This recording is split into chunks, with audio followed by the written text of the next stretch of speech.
Good evening students. हम लोग atomic structure chapter की स्टडी कर रहे हैं क्लास 11 में। ये बहुत ही इंपॉर्टेंट चैप्टर है और उसमें भी वो टॉपिक की स्टडी कर रहे हैं जो कि केमिस्ट्री में आपको हमेशा यूज में आती रहेगी। हमने आपको इलेक्ट्रॉनिक कॉन्फ़िगरेशन लिखना बताया, उसके बाद हर्ट्ज रूल के बारे में बताया। इलेक्ट्रॉनिक कॉन्फ़िगरेशन करने के बाद हमने हर्ट्ज रूल, ऑर्बिटल्स में इलेक्ट्रॉन की फिलिंग बताई, अनपेयर्ड इलेक्ट्रॉन कैलकुलेट करने बताया और उससे डाईमैग्नेटिक और पैरामैग्नेटिक का कॉन्सेप्ट आपको एक्सप्लेन किया। स्टूडेंट्स, जब आप number of unpaired electron calculate कर लेते हैं तो उसके बाद आप उसका मैग्नेटिक मूवमेंट कितना है ये भी कैलकुलेट कर सकते हैं। देखिए, अगर आप किसी भी स्पेसीज में मैग्नेटिक मूवमेंट कैलकुलेट करना चाहते हैं, magnetic movement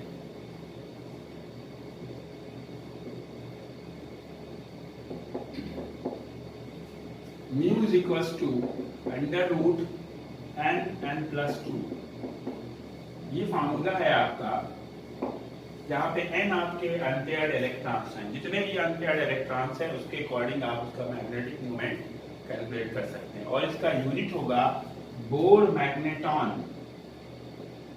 bore magneton, short में इसको BM बोलते हैं। जैसे इस पे मैं आपको एक क्वेश्चन करा देता हूं। सपोज करिए कि हम कैलकुलेट करना चाहते हैं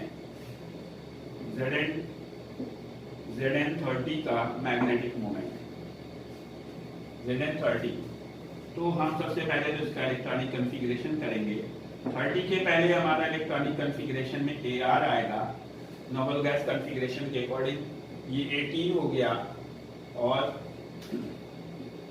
3d10 4s2। अब आप क्या देख रहे हैं कि इसमें एक भी अनपेयर्ड इलेक्ट्रॉन नहीं, एक भी अनपेयर्ड इलेक्ट्रॉन नहीं है, यानी कि n इज इक्वल्स टू 0 हो गया।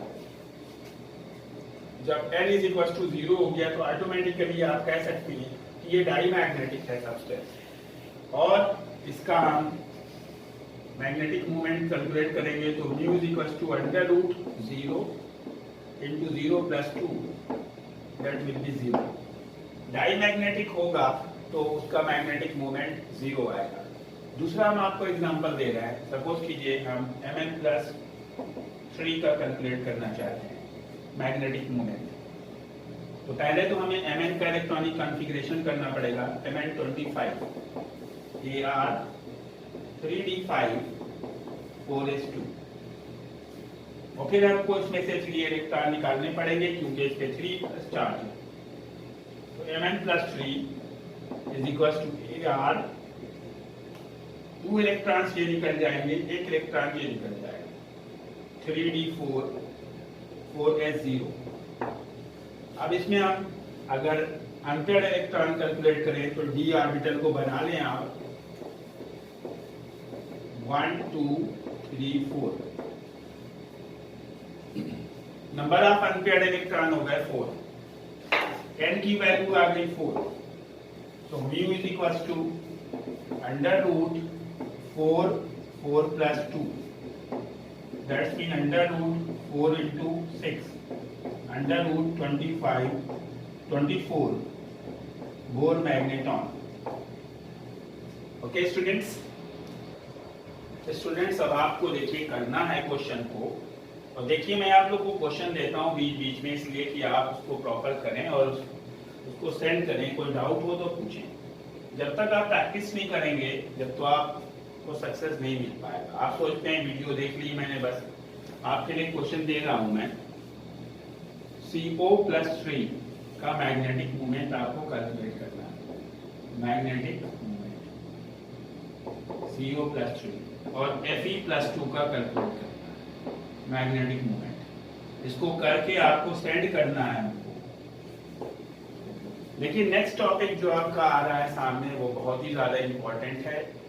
CBSE के साथ साथ सभी कंपटीशन में पूछा जाता है, क्योंकि ये 11 का चैप्टर है तो CBSE में 12th बोर्ड एग्जाम में तो नहीं आएगा लेकिन कंपटीशन में जरूर आएगा। उसका नेम है क्वांटम नंबर। क्या नेम है? Quantum number.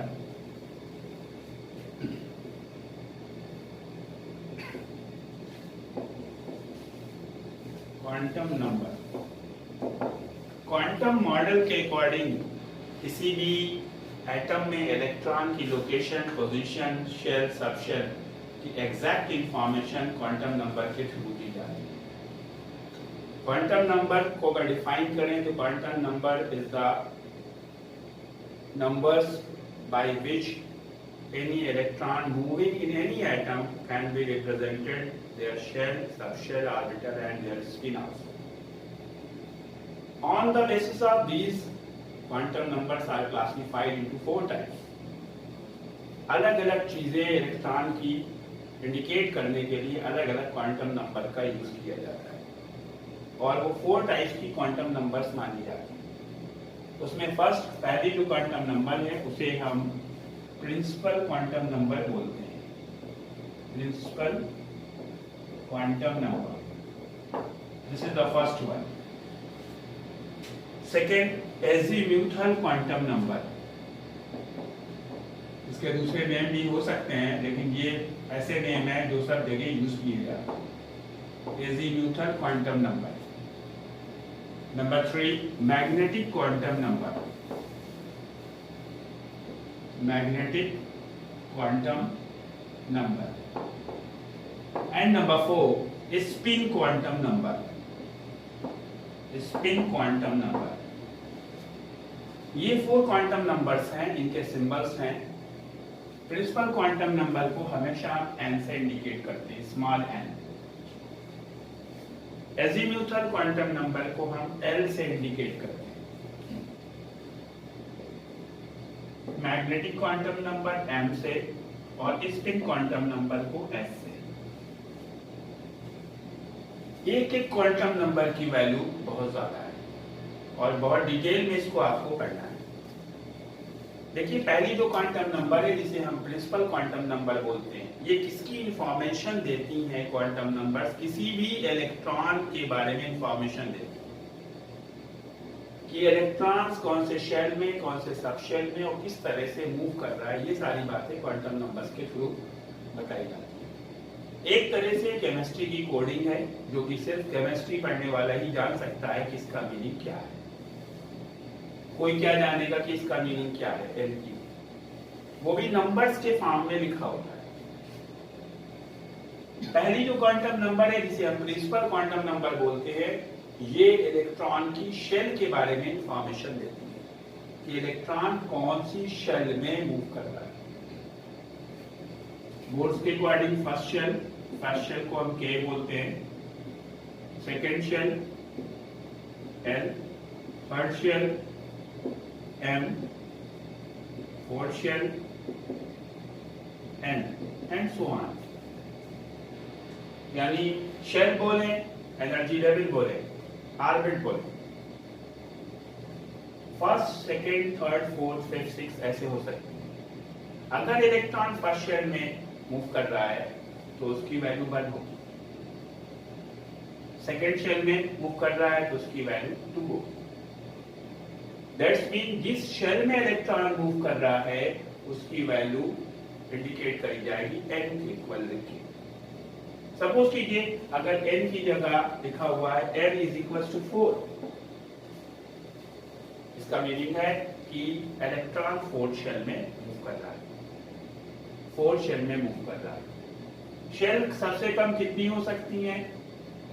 1, नहीं भी हो सकती किसी किसी में, और ज्यादा से ज्यादा कितनी हो सकती है? इनफाइनाइट। तो अगर आप वैल्यू देखें तो 1 से लेके इनफाइनाइट तक कोई भी वैल्यू आ सकती है। तो n की वैल्यूज क्या हो सकती हैं? n की वैल्यू हो सकती हैं 1, 2, 3, 4 डॉट डॉट डॉट। इलेक्ट्रॉन जिस शेल में मूव कर रहा है उसी शेल को हम लिख देते हैं। सपोज कीजिए हमने कोई कॉन्फ़िगरेशन लिखा, helium equal to 2 is equal to 1s2। Helium में 2 इलेक्ट्रॉन्स हैं और 2 इलेक्ट्रॉन्स हैं तो दोनों इलेक्ट्रॉन्स कौन सी शेल में मूव करेंगे? आप ये देख रहे हैं 1s2, ये जो लिखा हुआ है 1, ये शेल इंडिकेट करता है, ये 2 जो ऊपर लिखे हैं ये इलेक्ट्रॉन्स हैं, यानी कि हीलियम के दोनों इलेक्ट्रॉन पहली शेल में मूव करेंगे। अगर इसका हम ऑर्बिटल डायग्राम बनाएं तो इसके लिए ऑर्बिटल बनाएंगे, इसके अंदर 2 इलेक्ट्रॉन फील करेंगे, ये फर्स्ट इलेक्ट्रॉन है और ये सेकेंड इलेक्ट्रॉन है, और इसके ऊपर हम लिखेंगे 1s2। पहला इलेक्ट्रॉन भी फर्स्ट शेल में है और दूसरा इलेक्ट्रॉन भी फर्स्ट शेल में है, क्योंकि बॉक्स के ऊपर 1s2 लिखा है। तो दोनों इलेक्ट्रॉन के लिए m की वैल्यू 1 आएगी। चाहे फर्स्ट इलेक्ट्रॉन के लिए बोलें, first electron n equal to 1 and second electron n is equal to also 1। कहीं पे लिखा हुआ है 3d5, ये हमने डी का ऑर्बिटल बनाया है, 5 इलेक्ट्रॉन्स बनाए, 1 2 3 4 5, इसके ऊपर 3d5 लिखा है। तो ये जो नंबर लिखा है 3, ये सारे 5 इलेक्ट्रॉन के लिए है। सारे के सारे इलेक्ट्रॉन 5th शेल के हैं, चाहे ये वाले इलेक्ट्रॉन की बात करें, चाहे ये वाले की करें, चाहे ये वाले की करें, ये कोई भी इलेक्ट्रॉन हो सकता है, अल्फा, बीटा, गामा, डेल्टा, ईटा, कोई भी इलेक्ट्रॉन हम नंबर दे सकते हैं। सब के लिए n की वैल्यू क्या आएगी? 3 आएगी। तो हम किसी भी इलेक्ट्रॉन की शेल की जो इंफॉर्मेशन है उसको किस क्वांटम नंबर के थ्रू इंडिकेट करते हैं? That will be called principal quantum number. और ये है आपका n, और इसकी वैल्यू 1 2 3 4 5 0 नहीं होती, इनफाइनाइट तक हो सकती है। अब हम चलते हैं सेकेंड, आपकी जो क्वांटम नंबर है, हमारी सेकेंड क्वांटम नंबर जो है वो बहुत ज्यादा इंपॉर्टेंट है। सेकेंड क्वांटम नंबर जो है बहुत ज्यादा इंपॉर्टेंट है, क्योंकि क्वेश्चन फर्स्ट तो आप पहले ही जानते थे, उसमें 1 2 3 4 5, अगर कोई थोड़ा भी बता देता तो आप बता देते कि ये तो पहली शेल का इलेक्ट्रॉन है या 5वीं शेल का इलेक्ट्रॉन है। लेकिन एजीम्यूथल क्वांटम नंबर जो है, एजीम्यूथल क्वांटम नंबर, ये आपकी सब शेल की इंफॉर्मेशन देती है, सब शेल के बारे में। सब शेल कि इलेक्ट्रॉन कौन सी सब शेल में है, और सब शेल के बारे में आप स्टडी कर चुके। सब शेल आपकी 4 तरह की होती है, S P D F। S subshell में है, D सब शेल में है, P सब शेल में है, या F सब शेल में कौन सी सब शेल में है, और इस पे क्वेश्चन भी बहुत अच्छे बनते हैं। सपोज कीजिए हमने लिखा 4p3, ये तो n की वैल्यू हो गई, principal quantum number n is equal to 4, और इलेक्ट्रॉन कौन सी सब शेल में जा रहा है? p सब शेल। p सब शेल बिल्कुल सही है, साफ साफ आप देख रहे हैं, लेकिन यहाँ पे हमको p नहीं लिखना होता है। प्रॉब्लम ये है, p लिखना होता तो सब लोग लिख देते p, d लिखना होता तो d लिख देते। इसके लिए नंबर सेलेक्ट किया गया, कोडिंग करी गई कि p होगा तो क्या लिखेंगे। ऐसे तो p लिख देंगे तो सब लोग जान जाएंगे कि p सब शेल का इलेक्ट्रॉन है। कोडिंग क्या करेंगे, कौन सा कोड देंगे इसके लिए, तो उसको कैसे किया गया, p के लिए क्या कोड आया, d के लिए क्या कोड आया, वो समझिए। जो इलेक्ट्रॉन p है, ये सब शेल है, एजीम्यूथल क्वांटम नंबर को L से इंडिकेट करेंगे, तो इन 3 इलेक्ट्रॉन्स के लिए p में 3 ऑर्बिटल्स होंगे, 1 2 3, ये तीनों p में हैं। ओके स्टूडेंट्स, तो इलेक्ट्रॉन आप देख रहे हैं कि p में है, और p के लिए हमें कोडिंग करनी है, हमें L is equal to p नहीं लिखना है, यहाँ पे कोई नंबर लिखना है। इन तीनों इलेक्ट्रॉन ये के लिए p L की वैल्यू क्या है, अब देख लीजिए आप।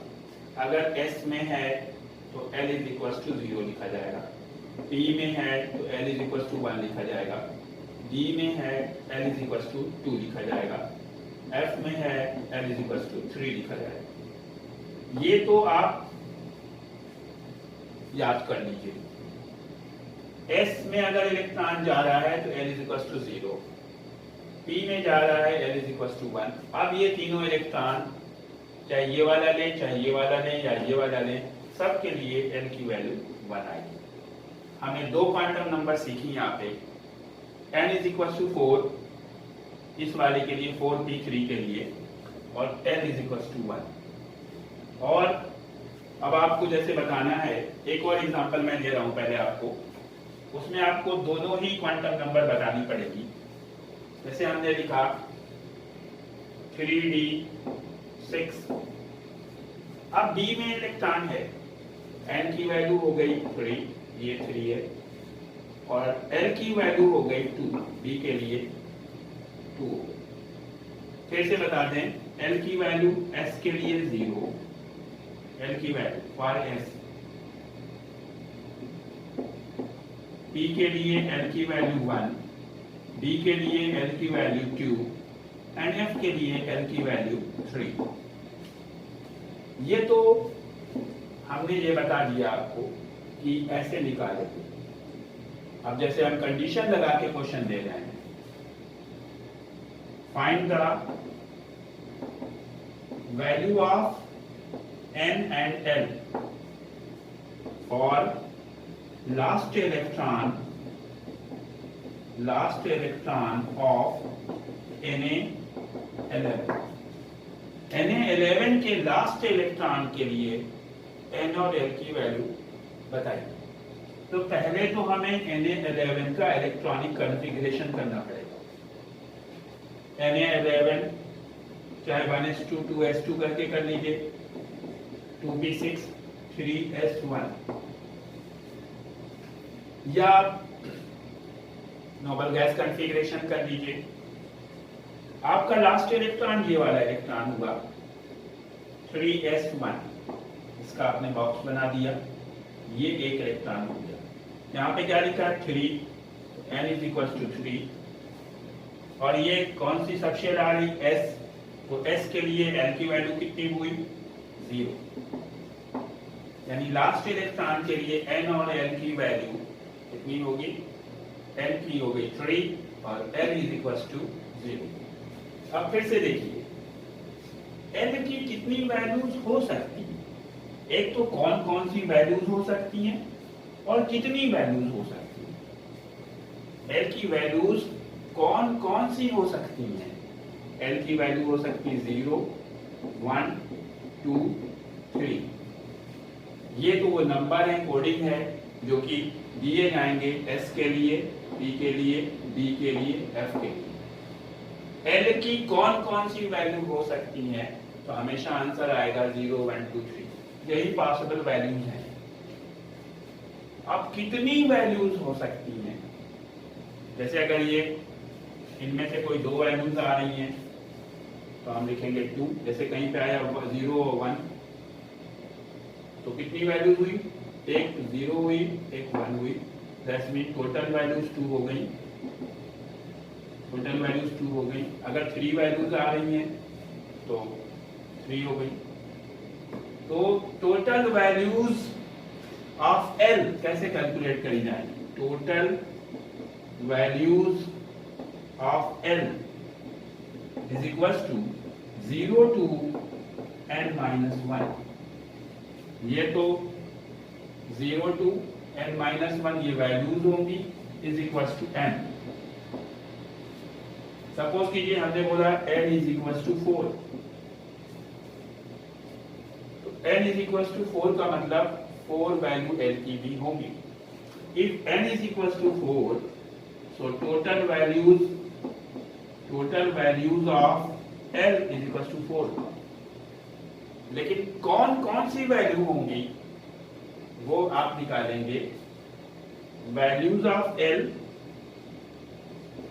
is equal to 0 to n-1, 0 to, आप n की जगह 4 रखेंगे, 4 - 1, 0 to n-1, तो हम क्या लिखेंगे 0 to 4 - 1 का 3, यानी 0 से 3 तक लिखें, 0 1 2 3, ये वैल्यूज होंगी। कौन कौन सी वैल्यूज होंगी? 0 1 2 3। और कितनी वैल्यू हो गई? ये पहले लिख दिया 4, इनको काउंट कर लीजिए 1 2 3 4। ये आपकी एल की वैल्यूज कैलकुलेट करने का मेथड हो गया। अब आपके लिए क्वेश्चन है,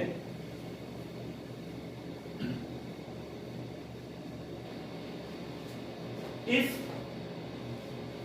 n is equals to 3 and n is equals to 2, how many maximum electrons